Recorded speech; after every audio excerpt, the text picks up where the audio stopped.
It's week 6 and the Vols are undefeated, and this weekend they're preparing to take on Arkansas and Fayetteville. Yep, and I think we're going to beat Sam Spitman and the Hogs to a pulp.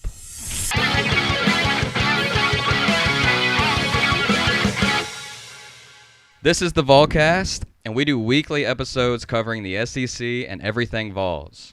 In this episode, we're going to preview the Arkansas game, and we're looking at the past 2 weeks of SEC matchups and how it affected their AP poll rankings. Then, we're going over the official PCS Volcast SEC coach rankings. And lastly, we're going to build our SEC offense with $15. And of course, at the end, our PCS final score predictions. Yeah, I'm excited. It's going to be a good episode. We got, the mic stands. We're, as I like to call it, the most professional amateurs on the website. That's damn right. So this upcoming weekend, Tennessee is playing Arkansas. And we're going to go over a little Arkansas preview. If you look at Arkansas this year, they've been inconsistent.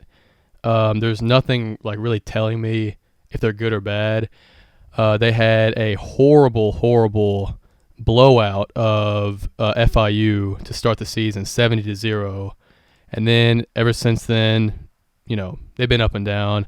They had a overtime loss to Oklahoma State, and then a close loss to A&M last week. But then they also pulled a few wins. They're 3-2 right now. But yeah, I can't. I ranked them pretty low. I think around 12. I actually think they're better than that. I think they're better than Auburn. I mean, they beat Auburn. Right. But nothing's telling me, nothing's pulling me in one direction if they're good or bad. Yeah, it feels like they're really inconsistent. So, and ESPN has them as the 27th strongest team in their FPI rankings, which is basically mid-tier for the SEC. Yep. So it's just hard to put them in a good or bad category. They're just okay. They're not a team you want to sleep on. But at the same time, I mean, we're not going to be treating them like we were Oklahoma. Right. Although we should. Well, the Oklahoma game had a lot more weight to it. I mean, the first SEC game, all the things we've talked about. Arkansas just doesn't put that fear into my heart. Like their personnel doesn't, their coach doesn't. But yeah, as you were saying with the FPI, they have Arkansas at 27, and I think Auburn was at 38. So that was the biggest margin of any SEC team up to that point in the 27th rank. Whenever you play an away game, especially in the SEC, you're not gonna assume a victory. But I feel a lot better about this game going into it than Oklahoma. Yeah, so we've been poking our heads in to Arkansas games here and there. Right. We were especially honed in on the Texas A&M game from this past weekend, just because Arkansas is our upcoming opponent, of course. Right. And before this weekend, I kind of saw Taylen Green as a very explosive and fun player to watch. I thought he had a lot of value for Arkansas. But after watching this past weekend, I still believe that. It's just not to the degree of an All-American or anything like that. Of course. Taylen Green, their quarterback's a 6'6" junior from Boise State. Maybe going from that blue field, now to going to a normal field, he doesn't know what to do. His eyes haven't adjusted yet. Clearly not, because he's shooting 54% as a quarterback in the pass percentage completion, 1,200 yards. And a 5-5 touchdown interception ratio. He can make big plays, and we haven't even got to his legs yet. He can make big plays in there. He's a big dude, big arm, but he kind of reminds me a little of Joe Milton, honestly. Big guy, probably not as much potential. But I see that a lot. Yeah. 72 carries for 331 yards, 4 touchdowns. He's their second leading rusher with, as I said, 4 touchdowns and 2 fumbles as well. If you want to, write a description for Taylen Green, big play potential, but extremely inconsistent. He's a fine player, but we were watching some film and we saw against A&M, he got sacked, not blindside. He was looking at the defender and he fumbled. That kind of stuff that cannot be happening. No. Now, to be fair, after watching the A&M game, his O-line is not helping him out in any way. Which, that was surprising to me because they actually had the leading rusher in the SEC, Quinn Jackson. He's rushed for 509 yards this year, but maybe they just have a better run blocking O-line than a pass blocking O-line. Yeah, I don't know. I mean, they gave him 10 carries this weekend for 37 yards and a touchdown, but his long was 11. They bottled him up all right, I guess. All right. I think my biggest takeaway from this past game with Texas A&M was that Arkansas does not have an SEC O-line. I wasn't as focused on their D-line, but just O-line wise, they need a lot of help. And as we've kind of mentioned before, this is Arkansas's well, honestly, if you look at their schedule, kind of their fourth sloppiest game in a row. Definitely Auburn. That was a terrible game. Yeah. And the A&M game wasn't like Arkansas didn't really play that well. They just had a few explosive plays to, make it close. But yeah, they didn't play well enough to win either of those games, and they went 1-1 in those two games. So when it comes to their, strong D lineman you were talking about, that's Landon Jackson, the 6'7", 280-pound beast. He has some of the most raw talent in the country. You talk about James Pierce, Nick Scorton. Landon Jackson is right up there with those top-tier, potential D linemen. Super high in NFL draft boards, and he's their sack leader at the moment with 2, which isn't really anything to write home about. But, we've seen James Pierce start slow. Yeah, he's been the same way. So, Landon Jackson hasn't been amazing so far this year, but he's number 1 on your scouting report if you're Josh Heupel. Another guy who can make an impact on defense is T.J. Metcalf, their safety. Arkansas has 3 picks on the year, and 3 of those have gone to Metcalf. He's also forced a fumble and has 3 pass deflections. When we talk about singular, good defensive backs that we're going to play against, just one guy doesn't really strike fear in me because we have so many receivers that can make plays. Yeah. If you want to lock down Squirrel, it's fine with me. We'll go to Brew, we'll go to Thornton, we'll go to Brazel. Right. So... we saw that with Oklahoma too. Exactly. Yeah, exactly. And NC State, exactly. So yeah, their defense, they have a few playmakers. They held they held A&M and Auburn to under or equal to 21 points, which is pretty good, I guess. But their defense as a whole doesn't really strike fear in me, to be honest. No, and Green needs to have a good game. Yeah. He just needs to not lose the game for Arkansas. Basically, limit his interceptions, his fumbles. You can't get blindside strip sacked when it's not your blind side, Our D-line versus their O-line, Green's going to get pressured. Yeah. And when he gets pressured, he makes mistakes, as we've seen. I don't really see a scenario where Taylen Green has an average game. I think he's either going to shit the bed or he's going to blow up. Even if he blows up, they still might not win, to be honest. I think another key is Quinn and Jackson. I mean, as we said, our rush defense has been exceptional this year. And, he's the leading rusher in the SEC, and if he holds up to that, maybe they could make something happen. But maybe. I also feel like a key for Tennessee to lose the game is just some crazy offensive screw-ups. I don't really see a world where we lose this game and Nico doesn't throw a pick or 2 or fumble, something like that. But just to kind of recap, it's going to take a lot more for Arkansas to win the game than Tennessee, obviously. Yeah, a lot of fumbles, a lot of turnovers and capitalizing on their turnovers. But that's exactly what Tennessee needs to do anyway, is capitalize on Green's mistakes, right, which he's bound to have. This game is in Fayetteville. It's also a night game, I believe, 7:30. A lot of night games for Tennessee so far, which, push it back one day. Let us eat lunch and watch the game or something. Right. But the line is -13.5 for the Vols, over under 58.5. We'll get into our predictions later in the episode.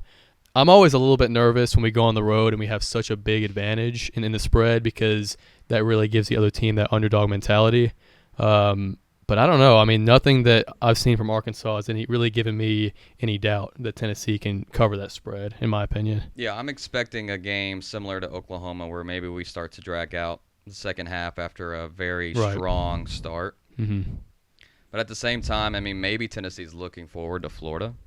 We've seen a good Tennessee team lose to Florida. A trap game. Yeah, trap game, maybe. But I do think that they respect Arkansas just enough to make sure they don't make any mistakes that will lead to a very unexpected loss. Right.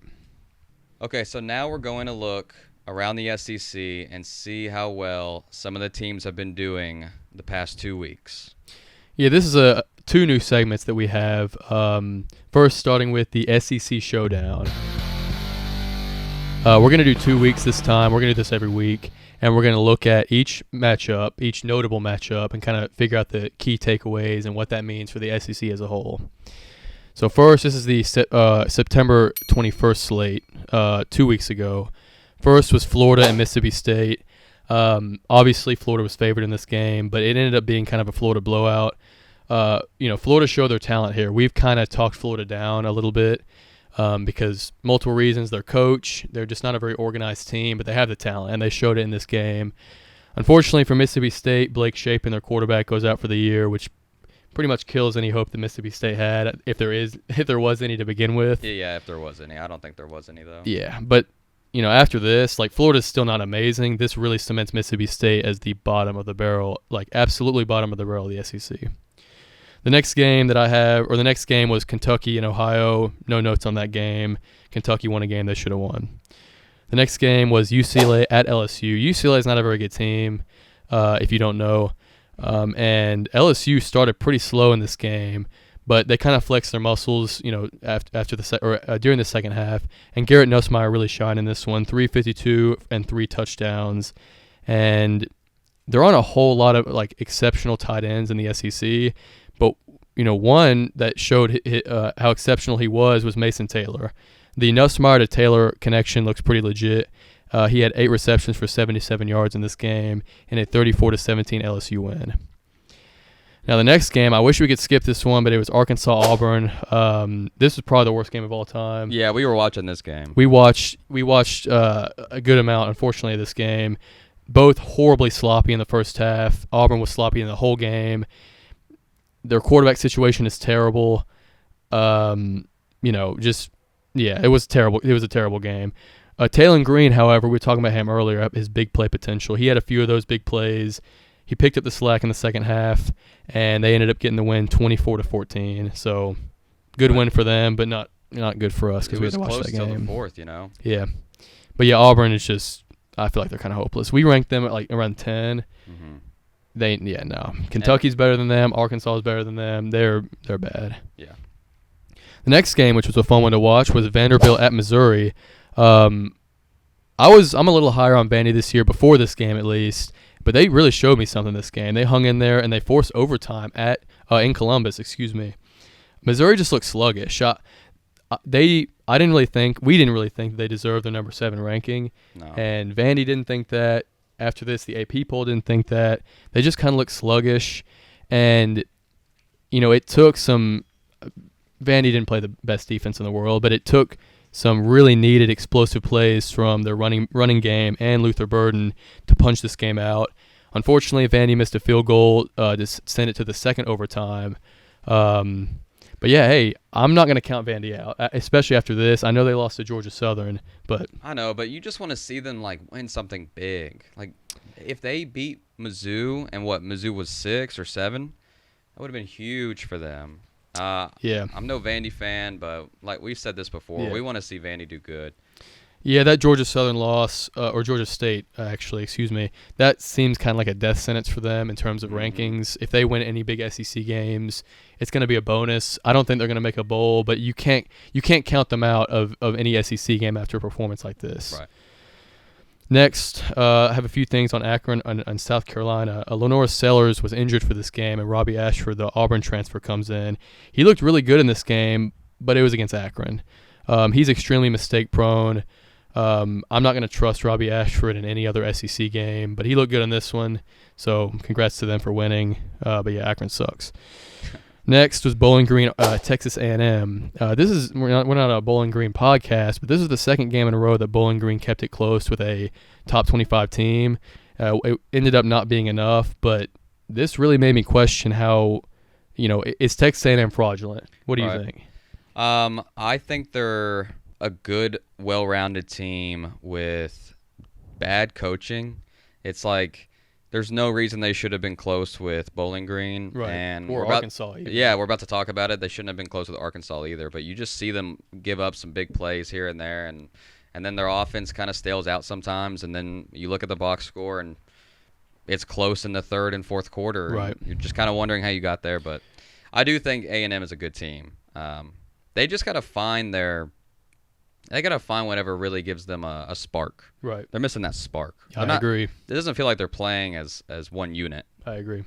They ended up closing this one out 26-20, but based upon this performance and other performances, I don't trust them to close games out if it came down to it. Next game, we have Tennessee versus Oklahoma. We've talked about that ad nauseum. Let's go Vols. Go Vols. Georgia Southern at Ole Miss. Trey Harris with 11 catches, 225 yards, and 2 touchdowns. The Jackson Dart to Trey Harris connection looks like the best in the country, except maybe one that we'll talk about a little bit later. But, yeah, I mean, he went nuclear this game, and I expect him to do that every other game. Finally, for the September 21st slate, you have the showdown between ULM and Texas. This was Arch Manning's first start. If you don't live under a rock, you know that. But, hey, this could have been the General Booty legacy game, the Oklahoma transfer. But he had 42 yards and a pick. 51-3. Texas flexed their muscles in this one quite a bit. Moving on to the September 28th, the yesterday's matchups as we're recording this. Kentucky, Ole Miss. How about that? We were not high on Kentucky at all, pretty much. But what happened in this game? Like, they got a gritty win in Oxford. That's insane. I know. Kentucky just slows the game down, and they force you to do stuff that maybe you're not so comfortable with. And their offense was playing so gimmicky. It was just like insane to watch, but they made it work. I don't know how they made it work for the entire game, but they did. And Kiffin must have been like, I don't know, the concussion from the golf ball must have been kicking in or something. Excuse me. I'm still not super high on Kentucky or Brock Vandergriff, but if you allow Kentucky to control the pace of a game, you better watch out. I mean, Ole Miss is an extremely good team, and hey, Trey Harris, another explosive game, 176 yards and a touchdown. I mean, he went off. It just wasn't enough. But, yeah, it wasn't enough. I think Dane Key, Kentucky's best receiver, is actually a little bit underrated. He's been carrying Brock Vandergriff to an average season so far. Yeah, people are starting to think that Vandergriff's a little bit better than they thought. We still got a full season we'll to play, see when they play Tennessee. But the funniest thing, obviously, Ole Miss dropped quite a bit, but Kentucky's still not ranked after a away win against the number 6 team in the country. And they probably would have been if they could have not got blown out by South Carolina. South Carolina, yeah. So next we have Arkansas A&M. We talked about this one a little bit. It's yet another sloppy Arkansas game. This kind of cements the Taylen Green boomer bust theory. And Arkansas would not have had a single chance in this game if they didn't have those explosive plays. They had a 75-yard touchdown to Isaac Tesla to kind of put them ahead. But Texas A&M, again, ended up closing it out. I know I said I didn't have trust in them to close it out, but they did it again. And their running back Le'Veon Moss, shut the door on Arkansas on that one. I think A&M is just good enough to close out games against teams like this. But after you get past the Arkansas and the Bowling Greens, they're probably screwed. Yeah. They have a relatively easy schedule. I see them making a bowl. But as I said in the SEC team rankings episode, I think they're going to make a good bowl and just get embarrassed because I don't really believe in them that much. But I guess they're still proving me wrong, so I don't know. All right, the next game on the slate is Oklahoma at Auburn. Yet another Auburn stinky game. I think that's going to be a theme. With their quarterback play, they just don't really know what they're doing out there. I will say Peyton Thorne had a good game, but the state of their team is such that he only made one mistake really in that game, which is that pick six, but that was it. That closed the game out for Oklahoma. Not the best showing from Oklahoma either, to be honest. Yeah, you hate to see that as a Tennessee fan. Yeah, we were convinced they were going to lose this game just because they just didn't play well at all, really. But they ended up getting the win. Good win for them. That really keeps them afloat in this SEC race. I don't believe in them, but it keeps them afloat. Next was Mississippi State at Texas. This one was quick. Mississippi State fought in this one. I appreciate their fight. Their quarterback's out for the year. It was within a score at halftime, but Texas ran off with it. And Arch Manning, he was looking okay. He was looking pretty good. Yeah.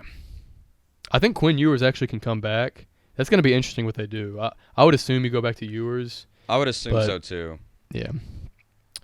All right, and finally, UGA at Bama. This was, the game of the year in theory, and then it wasn't, and then it was again. And then it was. Alabama was winning, 28-0 at half or something like that. Something close to that. And then Georgia's kind of creeped back. Like, it didn't feel like they were doing anything crazy until they got within, 2 scores. Yeah, and when we get to our SEC coaches rankings, this game is exactly why you never count out Kirby Smart. I mean, 100%.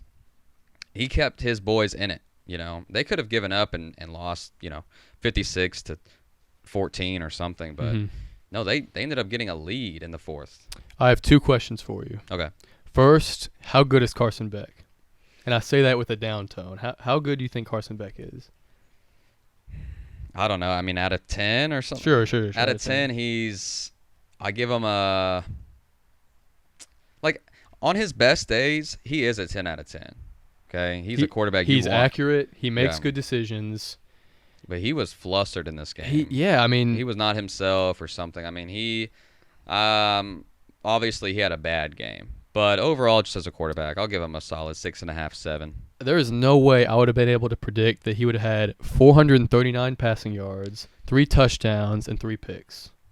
3 picks. They became one-dimensional in this game. They couldn't really get the run game going, and Alabama was running all over Georgia. Milroe, Justice Haynes, Big Jam. I mean, everyone was going crazy, and Georgia just couldn't respond. But Alabama just left the door open. That kind of gives me hope that we'll compete with them. Yeah.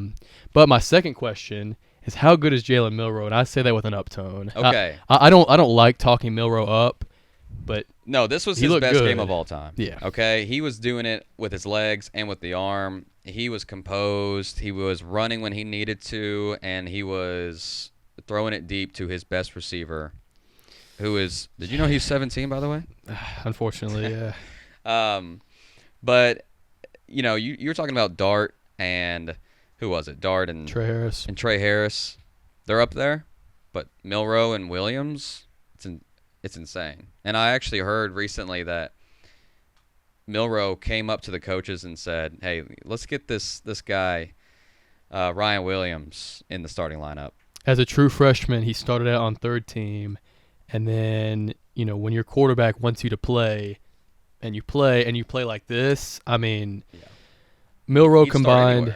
Yeah, Milroe combined for almost 500 total yards and 4 touchdowns. And Alabama moved up to 1 after this in the country, which I think is deserving. But if I'm going to give him the same ranking to answer your question, if I'm going to do it out of 10, I think he's a quick Carson Beck that throws a better deep ball. So I'd also give him a 6.5 and 7. And on his best day, like last night, he's a 10 out of 10. I mean, I would love to see a performance like that, from my quarterback.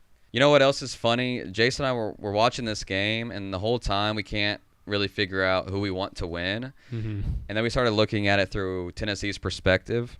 So obviously we played Georgia in Athens. We're not super confident about getting the win there.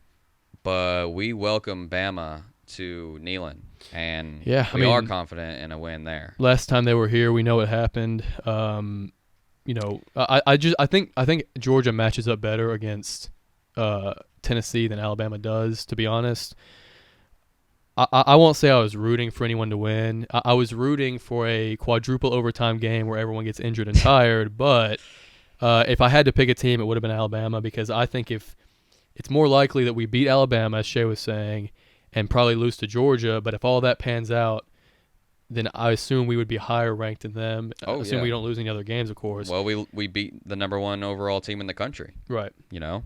But hey, that same day, us in Alabama is Georgia, Texas. Now, what do you think that game will be like? It's going to be insane. That could be a blowout. I'm going to be honest, because it's in Austin. Well, I do think Texas comes out on top, but the Texas-Michigan game is obviously not as impressive as we thought. But what is impressive is Texas's defensive and offensive line. I mean, they controlled the game and they were pushing Michigan's players around. And Georgia's O-line, D-line is not as strong as it has been. Mm-mm. And I definitely think Texas is stronger there. And that's kind of where Georgia needs to be better than their opponent, and they won't be. That's where Kirby Smart's game plan lies, is the trenches. Mm-hmm. And I don't think they're bad by any means, but when you compare them to the top of the country, they didn't look as good against Alabama. So right. That was SEC Showdowns. We're going to be doing this segment every week, looking at the SEC matchups. So I want to segue to a new segment that I want to call the SEC Shuffle. It takes some of those key points from the matchups that we went over and puts it into an AP poll perspective to see where some of these teams rank in the AP poll. So I want to start with Georgia. This is week 6. The AP poll came out a few hours ago, actually. And they dropped to number 5, below Tennessee, which I think is interesting. Yeah, I mean, that was unexpected. They started the preseason as number 1, and then I believe at week 3 they dropped to number 2 because they're close to winning against Kentucky, which I thought that was fine. It doesn't really matter at that point. No. But losing to Alabama like they did, that does matter. And as I said, they're down to number 5. That's crazy. I didn't think that they'd go below Tennessee, especially since they made the game closer, but here we are. Right. I'm not mad at it. Shit. No, definitely not. The second team I want to talk about is Texas. They started at number 2 behind Georgia, moved up to 1 after Georgia had that close win against Kentucky, and now slid back down to 2 because Alabama beat Georgia. Again, none of that really matters. Like all the teams are gonna play each other. So yeah, we'll see it on the field. Yep. The third team is Alabama. They started out at number 4, or they were number 4 in week 3, and they shoot right up to number 1 after winning against Georgia, which I think that's deserved. I mean, I'm not. Yeah, again, fair enough. We'll see Bama at some point. We'll take that number 1 spot from them. Mm-hmm. But I think if you don't play strong teams, you don't deserve to be ranked high. That's why, like Ohio State at 3, I can see us being above Ohio State because we've had a stronger, strength of schedule than them. That's so probably a 50-50 game. Right. You know? All right. Next team is our Vols. Since NC State, we were, I believe, at 7, and then we've just been inching up 1 spot each week. We're climbing. And taking our time. Now we're at 4. We have Arkansas, Florida, and then Alabama. Yeah. So we'll definitely have opportunities to move up. Yep. The next team is number 12, Ole Miss. They were kind of stuck at between 5 and 6 for a while, and then they lose to Kentucky, and they drop, deservingly so. They didn't even drop too far either. They didn't, but I think some other teams ended up losing. Miami dropped 1 because that crazy game against Virginia Tech. Yeah. Yeah, I mean, that's why it's called the shuffle, because they were just kind of shuffling. This is quite the shuffle. No, the next team is number 9, Missouri. They're undefeated, and they were around 6 and 7, similar to us and Ole Miss. And they had 2 close wins against Boston College and Vanderbilt, and then slid to 11, and then because other teams started losing, back at 9. So not too much movement from them either, But I can see them finishing the season, honestly, in the teens. But we'll see how it is. I see them kind of finishing around 16, 15. Right, I agree.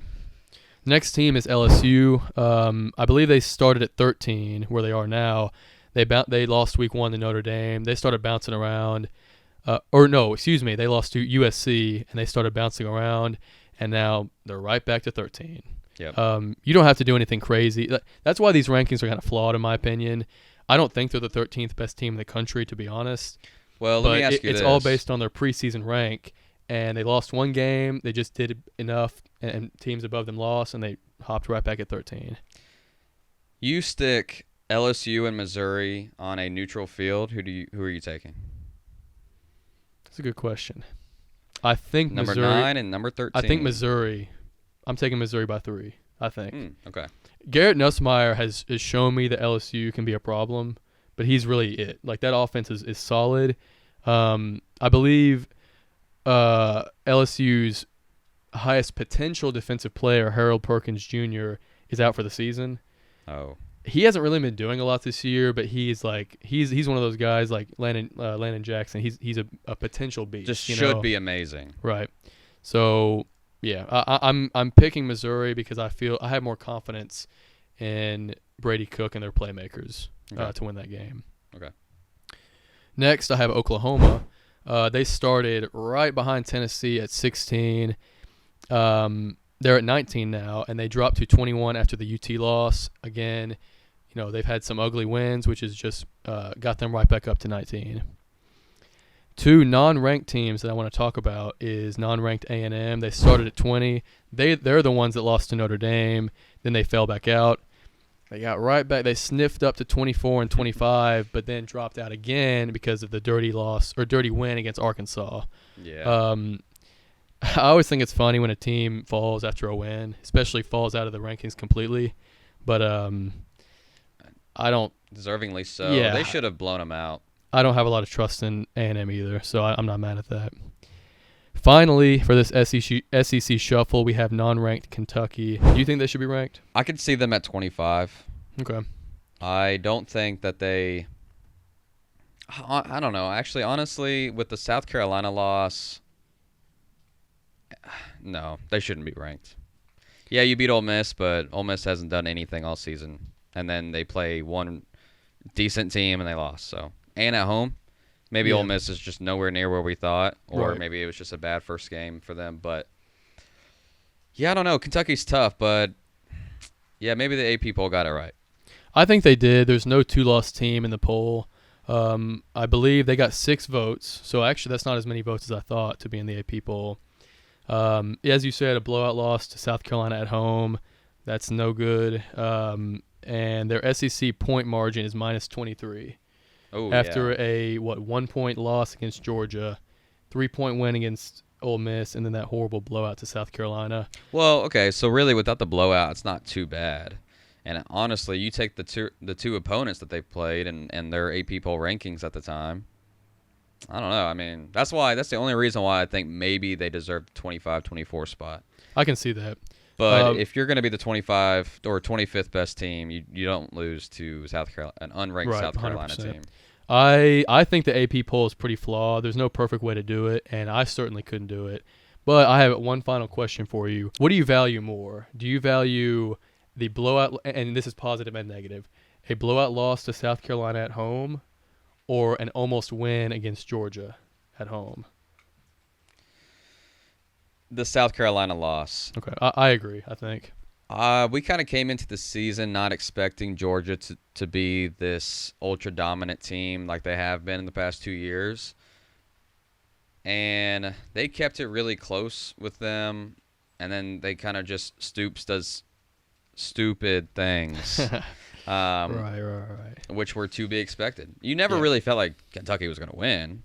I don't know. I mean, but you could say the same about the Ole Miss game. Those games played out very similarly, and one game ended up in a win, one game in a loss. But to answer the question, the South Carolina loss is worse. I agree. It's just worse, and I think that's exactly why they're not in there. I agree. Now let me ask you. Okay, so is Texas A&M? How many votes did they get? They got none. Wow. Not that I can see. South Carolina got 8. Yeah, after a win, I don't know. I mean, I don't think they should be ranked, but if you're like nitpicking that much about who got how many votes, I think they should have got some votes, but oh well.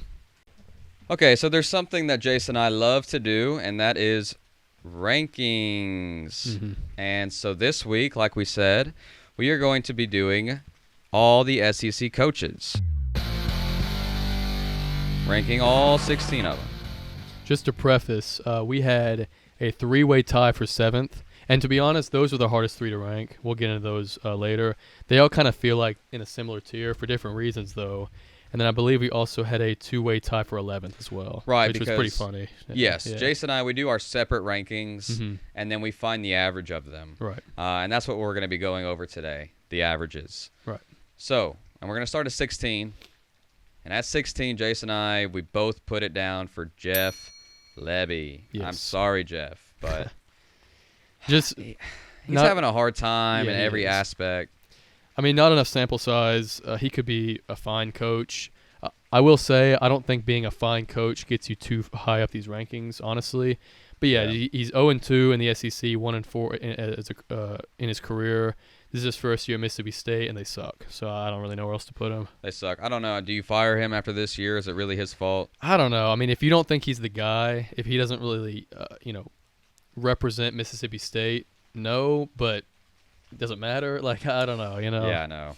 So at 15, after Jeff Lebby, we have Clark Lee. Yes. I had him at 14. Yes. Above Billy Napier because I value Vanderbilt and Clark Lee's ability to get wins at all.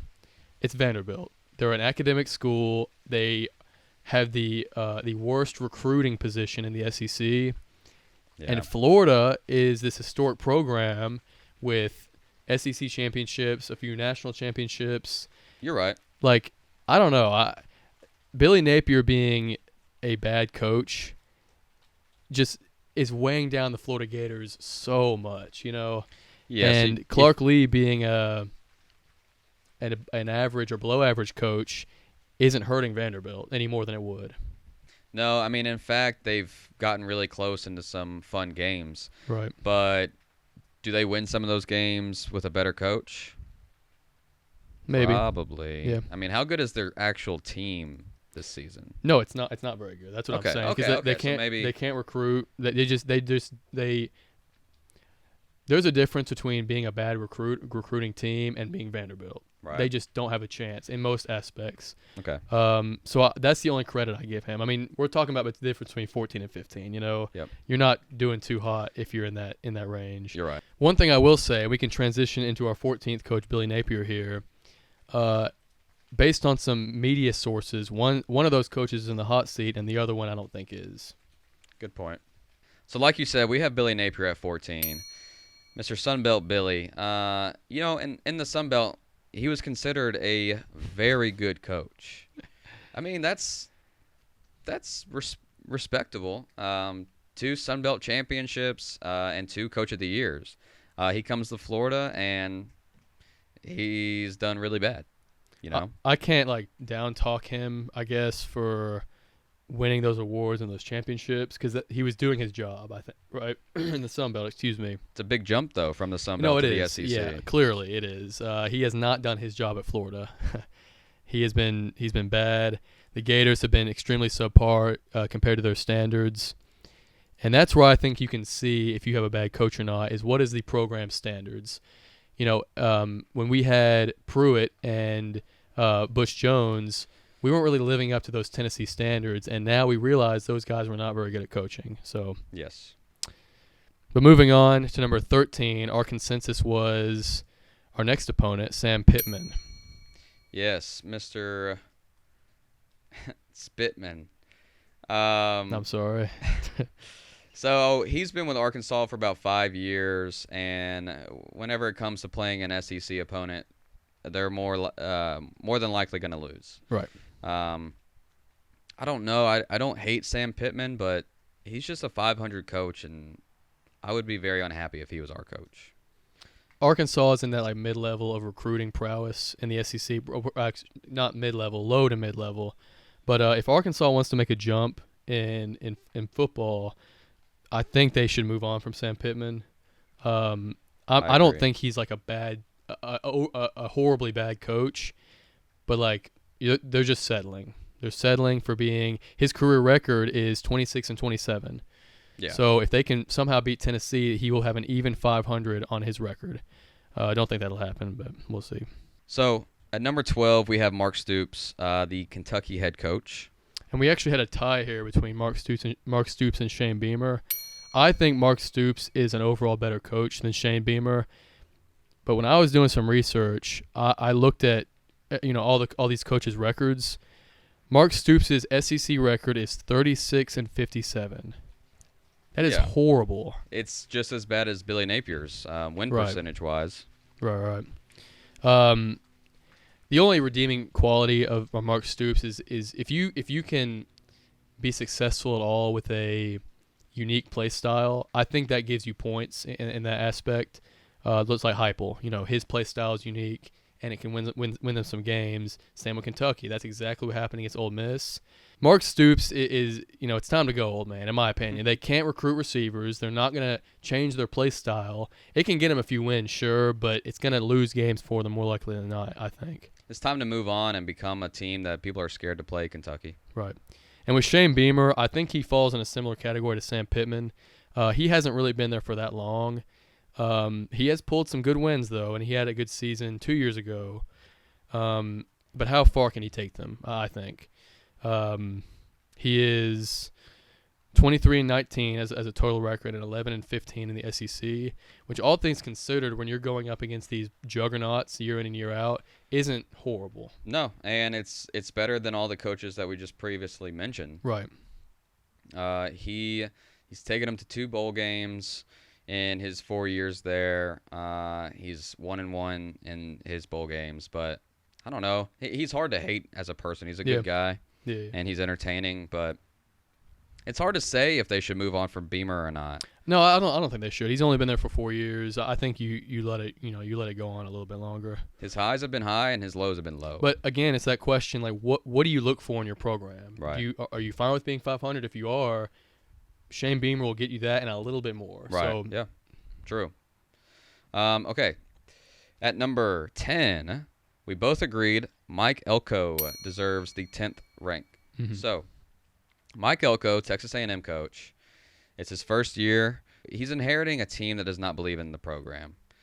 The guys that stuck around are loyal Texas A&M players, and that's who he's working with. Now, are we expecting a lot out of Mike Elko? Yeah.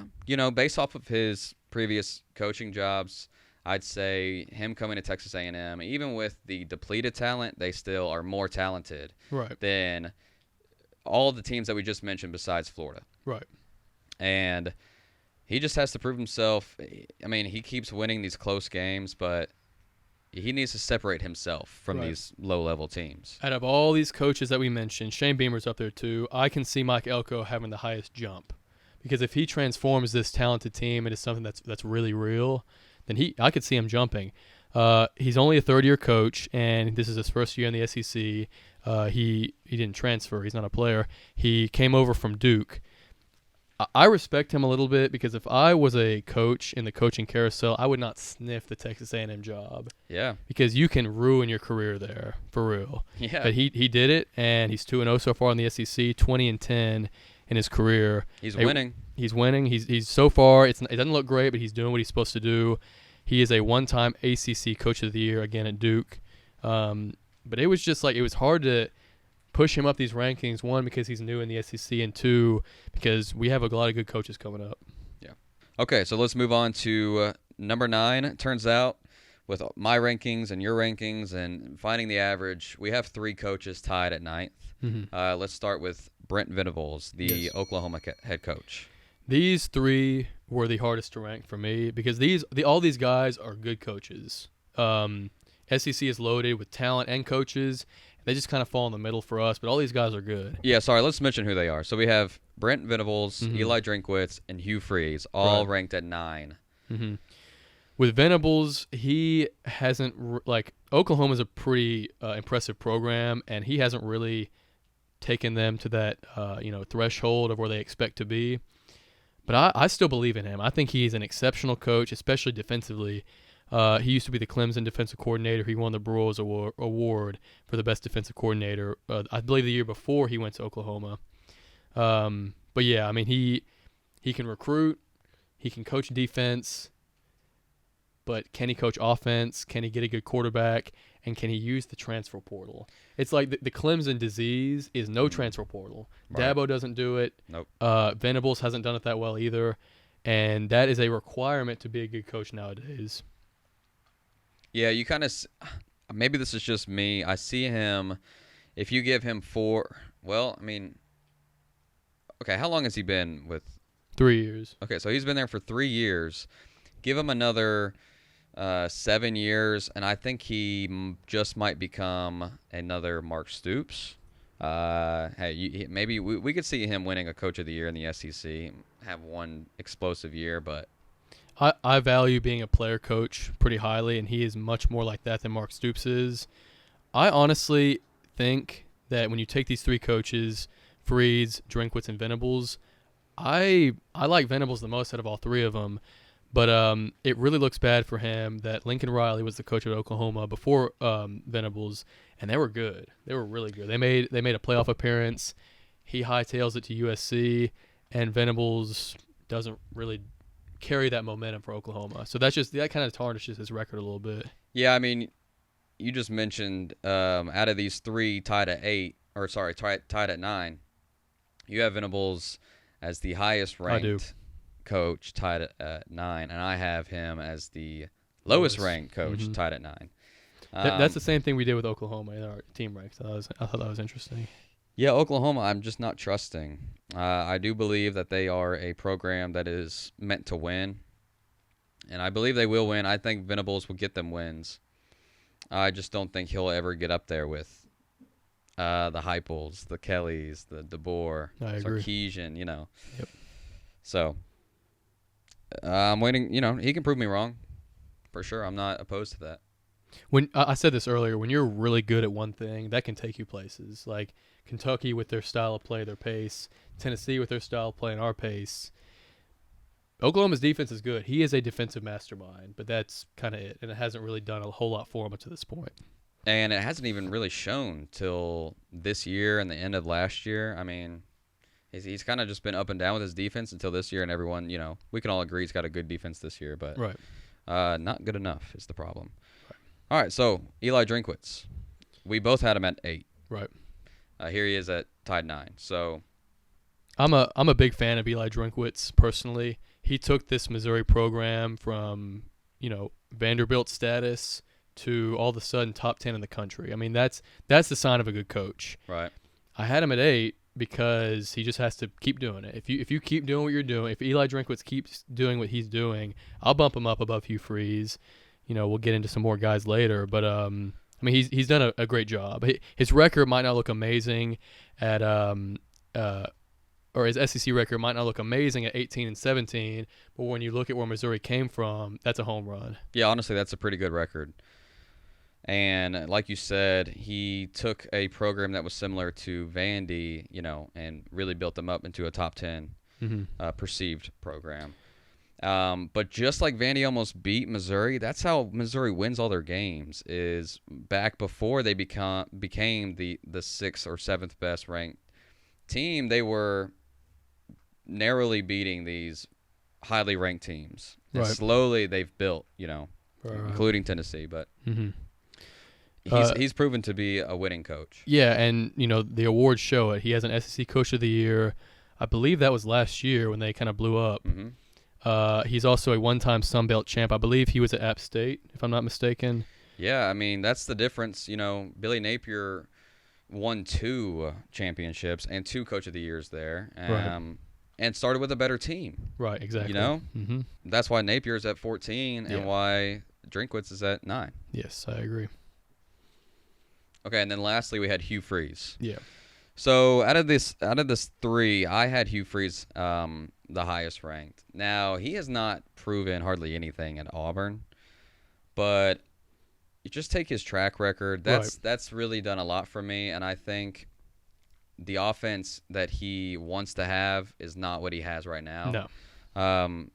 And instead of going out and getting the best quarterback he possibly could have this past offseason, I think he just is building for next year. And I feel like he's settling a little bit. I don't know. No, I mean, maybe, yeah, he is this year. He's settling. He understands they're going to be fighting for 500, but probably not even 500. But, let's give him another year. That's all I'm going to say.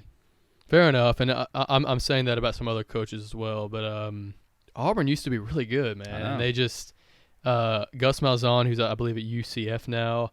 I didn't think Gus Malzahn was the best coach in the world, but they were good. And they just lost all their recruiting prowess just in the snap of a finger. Mm-hmm. Do you blame that on Hugh Freeze? I don't know what else you can blame it on. But as you were saying, that's what he's good at, though. As you were saying, he has a good track record. He has a good. I believe his record is 91 and 53. I mean, that's good. Yeah, he can win. a one-time Sun Belt champion. Yeah, I mean, he can win, but he hasn't at Auburn. Not at Auburn, not yet. Right. But I believe that yet is a big factor in this ranking. Fair enough. All right, let's move away from the coaches tied at 9, and we're going to jump to 6. So, at 6, we believe Lane Kiffin deserves this spot. Well, I wouldn't say deserves this spot. I'm gonna be honest. I'm gonna come clean. I cannot rank Lane Kiffin above Josh Heupel. I just can't do it. Will not happen. Not on my screen. No, maybe before the Kentucky game, but screw that. I don't care about any of that. That solidified it for me, though. My baby boy Josh Heupel will not go below Lane Kiffin, and I'm admitting it's biased. I don't care. But Lane Kiffin's a good coach. I mean, we all know what he did to us at Tennessee. He's a good coach, and you know, Ole Miss is a pretty good program. No playoff appearances, but he is right there, 150 in his career, and he's coached at 4 different schools at this point. Yeah, he's been around. He's a little coach-o. But let me ask you a very important question. Mm-hmm. Do you ever see Lane Kiffin winning a national championship? Ever? No. Okay. That's why he's at 6. I think – I mean, a lot could change, obviously. Tennessee's on the rise. Ole Miss is a good team. They were on the rise higher than us. They came in higher ranked, and the national media also believed that Ole Miss was better than us. And one of those things, like Lane Kiffin is one of the best players, coaches in the country, I think. He's a fun guy. He's personable, whatever.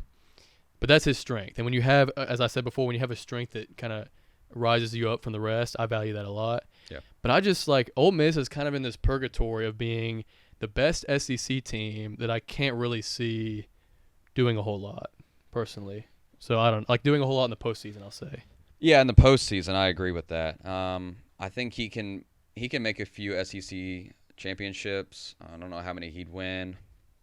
But I think he's the type of coach, and Ole Miss is the type of team to come in when another team's doing bad. Yeah, I agree. They kind of just jump on opportunity. They don't create opportunity. With Texas coming in, Alabama, Georgia is always going to be there. We're on the rise. Missouri has been good for the first time in like forever. Mm-hmm. I just don't. I don't really see how they like fit in. They have to have an exceptional recruiting class and a out of nowhere season for that to happen.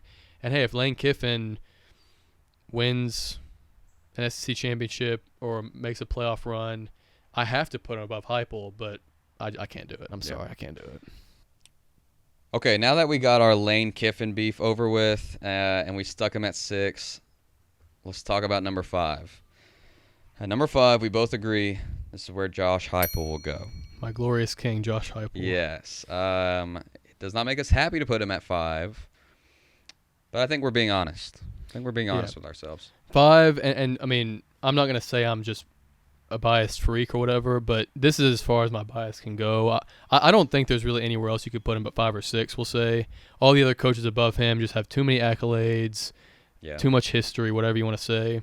Yeah. But Josh Heupel is 59-20, 15-10, and took a program that was in serious trouble with the NCAA, and all of a sudden we're playoff contenders now. And that's no mistake. Yeah. Josh Heupel has, okay, I'm biased, my favorite and one of the best offensive systems in the country. We're looking like we're going to be some of the best recruiters in the country. Yeah, that's the best part. And we're in the best conference in the country. I mean, we're going to be able to compete with everybody, in my opinion. Are we going to be able to beat everybody? No, not at this point, but we're going to be able to compete with anyone we play against. So he's hot. He's got a hot team right now. I mean, we were literally not hot last season with Milton. I don't know. We kind of accepted defeat midway. I think that was a Milton thing. But it was a Milton thing, but that's kind of what I'm saying. Like, Heupel can't really take a team like Tennessee to the very top without his boy, with the ball in his hands. Like, with Hooker, he got it. He's going to win. With Nico, he's going to win. But if we don't get another replacement for Nico, Hey, Faison Brandon, I think is how you pronounce it. #1 overall quarterback recruit in 2026 or 7. Yeah. I'm not worried about recruiting whatsoever. Defensively, maybe, but I don't really believe he's not even going to be here for another 2 years, right? So Well, yeah, but the Nico is going to be here for 2 years, right? So No, I know. I'm slot him saying right like in. that kid's probably going to end up. I'm think not he's like gonna betting decommit? he'd change his mind, but I would assume that he's not truly going to stick with us for the next 2 years. I've seen it too many times. People just switch, especially highly ranked guys like him. Yeah, we'll see about that. But Heupel he was 1 win away from making a 14 playoff in 2022. Right. That just like nightmare South Carolina game. I don't even know if you blame that on Heupel. I mean, whatever. There was a lot of stuff that happened there, but I think you do. You don't lose to. I know. Yeah, you're right. It's just South Carolina. Like we lost to Shane Beamer, man. We got blown out by them, you know. So, and that was with Hooker. So he has his moments. But hey, I think as you see Tennessee continue to rise, 5 is a solid place for Heupel. Yeah. All right. So at number 4 we have Brian Kelly. This is going to be not the most controversial, but I think this is a controversial pick because the national media loves this man. He's probably the most winning coach outside of Kirby Smart on this list. He can get you there, but he can't take you all the way. Yeah. He's been coaching for 20 years, which is about 8 more years than anyone else on this list. Just like if you're coaching for that long, you have to be doing something right? I don't like Brian Kelly. I don't think he's a very good on-field coach, but he can recruit. And when you have talent, sometimes that's all you need. He was also at Notre Dame, who didn't have to play a conference championship at all, so that's like an easy bid to a playoff, but he didn't win any of those playoff games, so I guess it didn't matter. He's 190-70 in his career. This is his 3rd year, I believe, at LSU. He's 13-4 in the SEC. I mean, yeah, and LSU was not even like, those Joe Burrow days were over when he took over. And I don't think anyone was even expecting them to be as good as they've been. And this year, we're still not even expecting them to be that good. I mean, they're good, but not. Yeah. Yeah. I think they belong in the same tier as Tennessee, Ole Miss. Yeah. Like kind of not the top of the top, but just right there. Don't count them out. And they're not really in that tier. Like they're a good team, but I think that's a Brian Kelly problem. I just don't think he's a very good on-field coach. I don't know. I don't know. I agree. So at number 3, we did disagree on this one. Kalen DeBoer, Washington's favorite man. I think that this and our number 2, Steve Sarkisian, I think that's kind of a coin flip. You can go either way, and I wouldn't be mad about it. No, actually, I agree.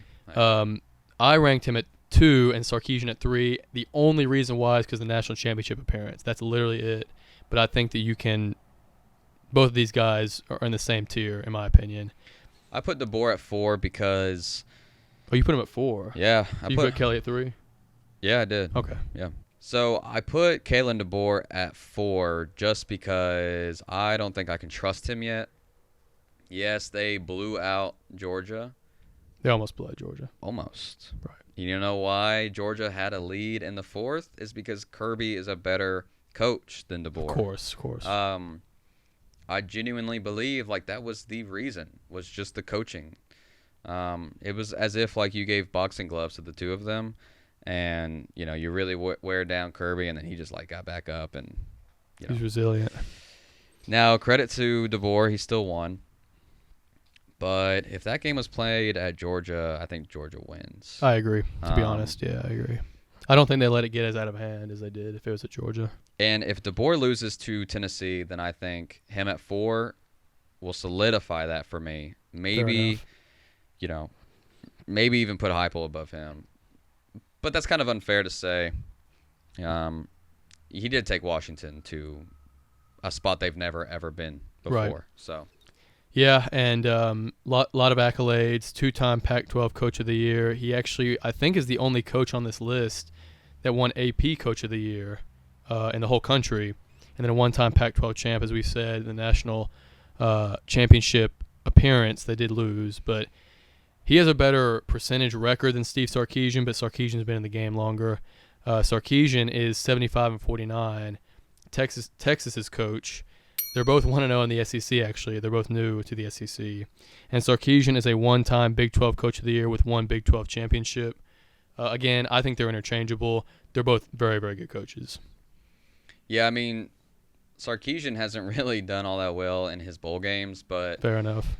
I guess you could kind of almost label him like Brian Kelly. But I don't think he'll stay that way. I think he's built Texas up to be the powerhouse that they always believed that they were, and now they finally are. And I think he can prove himself this year. This is his biggest year so far, and he's got to keep his team hot. Especially with Arch Manning going into the future. Yeah. They have a bright future ahead of them, so he could Yeah. I don't think he's passing Kirby at all, but he could jump DeBoer in my opinion. So, but yeah, that brings us to our number one. I mean, it's Kirby Smart. If you have a different coach at number one, then you're incorrect. This is the easiest one to do on the whole list. He's the only coach with not just one but 2 national championships, 9-2 bowl record, 3-time SEC Coach of the Year, 2-time SEC champion. I could go on and on. Yeah. But he's the best. He's the best coach in the country. Like totally. Yeah. 57-10 against the SEC. Like 80% of those losses are to Bama. Right. Yeah. Exactly. But still, there's never a game that you expect Kirby to lose. I agree. He's a beast, man. Yep. So Tennessee had their bye week this week. We didn't play on Saturday. That gave the team a chance to, rest, look in some film, see what we have to change for Arkansas, which means we didn't have a lot to talk about either. So I want to do a new segment called Bye Week Budget. This week we're going to do offense, and our next bye week we'll do defense. So we got $15 to build a team with all SEC players. You know how it goes. You got your $5 players, your 4, your 3, your 2, your 1. We're choosing quarterbacks, running backs, a receiver, a tight end, and an O-line. Obviously, if you wanted the best team possible, you could pick all the $5, but we can't. We only have $15 to make our budget. Yep. Or to make our team, excuse me. So to see who goes first, let's rock, paper, scissors for it. All right, just one time. All right. Rock, paper, scissors, shoot. I win. All right, fair enough. All right, so I'm not going to go big money right off the bat, but I'm going to pick – there are 2 guys I'm thinking about, but I'm going to pick who I think has been playing the best this season. So I'm going to go with Trey Harris as my wide receiver. It was close between him and another guy, but, he's had the best stats out of anyone so far this season. He's probably up there with best value on this chart. That's how you have to play it. You have to go best value. Yeah, best value. So number 1 overall pick, you went Harris. Very interesting. I'm gonna go Milroe, especially after his last game. Okay. I gotta pray to God that he'll give me a 10 out of 10 game every game, or at least whatever upcoming game we'll have. But I don't hate going quarterback early. That's probably the most important position if you were building your team. I'm between 2 positions, but honestly, since you've already picked your quarterback, I might as well wait because you can't get 2 quarterbacks. Right. Or can I? Well, it's my money. You're going to put Taylen Green at running back? That actually wouldn't be a bad idea. But put him at receiver. But I'm going to go with – I'm going to be a homer. I'm going to pick the Tennessee O-line. Okay. Because I think they can block for any one of these running backs, and they'll still have a good game. Yeah, honestly, that's a great pick. So to counter your pick, I'm going to go with Ryan Williams at 3. Okay. And this was made before his game against Georgia. And honestly, this might be the best value. No, it was between him. For me, with the 1-1 pick, it was between Trey Harris and Ryan Williams. He's just so the biggest question was he's just so good. Yeah, he's been good all season, but he hasn't really played lockdown corners, and then he just destroyed Georgia single-handedly. So he's always going to be a deep ball threat, but he caught at the end of the toward the end of the game, I think Alabama's last touchdown, caught that deep ball, juked out 2 5-star recruits. Yeah. For Georgia, and then touchdown. Yeah, man. I know. Did I mention he's 17? All right. Hold on. All right, so I've spent $7. We both spent $7. Yeah. So I have $8 left. Choose wisely. I'm going to go with Montrell Johnson for my running back. Really? Yeah. He's a talented player. The Tennessee O-line can block for him. And, hey, if we're having an O-line, maybe that means we can get Heupel too. I don't know. But if we had that scheme, any solid running back can run in that offense without spread. That's a good point. Now, he might – I don't know, though, because against Oklahoma, Sampson was kind of not shut down, but didn't really do what we were expecting. He's still got 90-plus yards, and, hey, my team's not finished. All right? Okay, so You wait. All right, fair enough. But listen, so I'm looking at the running backs here, and I see Etienne's pretty smile there, but for $5, man, I don't know. You're too expensive to not have done anything so far in the season. You know who has done something? My boy Dylan Sampson. Okay, good pick. I was between Sampson, Hunter, and Johnson. I didn't want to get Etienne either. But. Yeah, you went value. That's a good route to go. But Sampson, he's like my splash, big money pick right there. Right. Besides Milroe, just got to make sure I get him a good O-line though. There's a few ways I could take this, but I'm going to go with my money shot right here. I'm taking Quinn Ewers. Ooh.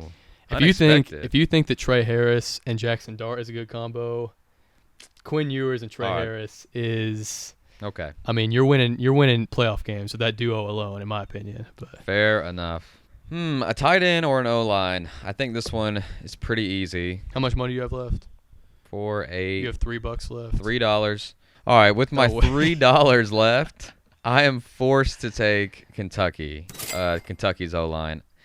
They aren't necessarily going to lose me games, but they're definitely not going to help me win any. Kentucky O-line, it's a $2 well spent. I'll take it. Well, that leaves us both with tight end, and I think I've been doing my math incorrectly this entire time. But that's okay. So let's think about this. 5 plus 2 is 7, plus 4 is 11, plus 3. Oh, shit. Oh, no, it is 14. Bro, we're man, cancel this whole fucking podcast. Oh, bro. shit. All right. All right, so we both have tight end left, and the choice is already made for us. I'll pick Simon. He's probably the worst player on this list. I don't even think he has 100 receiving yards yet, but we don't care. If we have Trey Harris and Quinn Ewers, when we do this for defense, if you get a lockdown corner, just dump it down to Simon. So fair enough. I'll take South Carolina's own right here. Yeah, I think most of the time he's going to be sitting there blocking, making sure Ewers has enough time 6-0 lineman to get it down to Harris. With my other $2, I'm going to go with Sharp. Definitely because I want to and not because I have to. Hey, Bauer Sharp, honestly, the tight end position is probably the weakest out of all of these. Yeah. Bauer Sharp is probably the best value for the tight ends, in my opinion. Yeah. It's between him, Stowers, and Taylor. But Oklahoma uses Bauer Sharp when previously Jackson Arnold couldn't get the ball downfield. So. Hey, he's a good piece. All right, so we build our teams. Build your team. Let us know who you think would win. Mm-hmm. We're going to be doing defense next bye week. And we'll have a full team, and maybe we'll even put it in NCAA college football. That would be fun. Yeah. Maybe. All right. So, let us know who you think would win in this matchup. Okay, to wrap up this week's episode, Jason and I are going to give our final score predictions of the Arkansas game this weekend. And we're going to do this through the PCS. If you don't know, the PCS is a very simple way for you and your friends to compare your predictions against each other because you put in your prediction, the PCS gives you a score. And so that's exactly what Jason and I are about to do right now. Yeah, as you can see right here, Shea has 667 points to my 609. Lower scores better. Mm-hmm. And yeah, we're going to predict this Arkansas game. So yeah, in the last episode, we were talking about maybe leaning lower on the Tennessee scores. Arkansas is not one of the better defenses that we played. They're not as good as Oklahoma. I might be better than NC State, maybe pretty close. I'm not sure, but I don't think we're getting 51. That's what I'm trying to say. No. I believe the Vegas prediction was around 38-17 or something. And I like that prediction. I'm not going to copy it. But what okay. Look at your score, buddy. But what I'm going to say is 34-17 Vols. I feel like that's a really good prediction. You're right. You're right there on the spread where it's expected to be. And I'm not too far off. I do think it's going to be an even lower scoring game. We've been burnt in the past trying to predict these volunteer games. with high numbers, and we've been wrong. The defense is stout, and our offense is taking its time, and I believe that will continue this weekend. So I'm going to go 27-10, Vols on top. I think 10-17 is pretty good. I think Taylen Green and that explosive, inconsistent explosive offense has enough for one or two splash plays that'll gash us. But yeah, I mean, our defense is just so stout. I just don't see them blowing up. Yeah, I mean, to be honest, I see us having a turnover near the red zone, and just kind of maybe Arkansas, maybe Green runs in or something.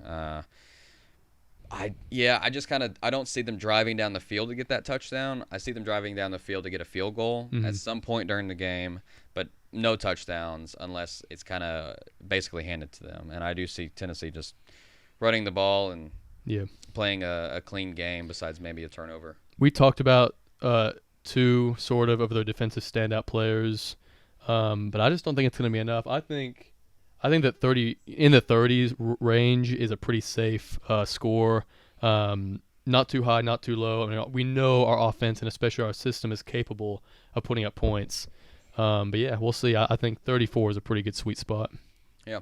So you've been listening to the PCS Volcast. Please subscribe and like this video. We put out videos every single week, and we will be predicting, reviewing, and previewing all the volunteer games this season. So stick around, and we're going to be doing more fun segments like we did today. Thank you so much for listening. I'm Shea, and this has been Jace. Go Vols! Go Vols!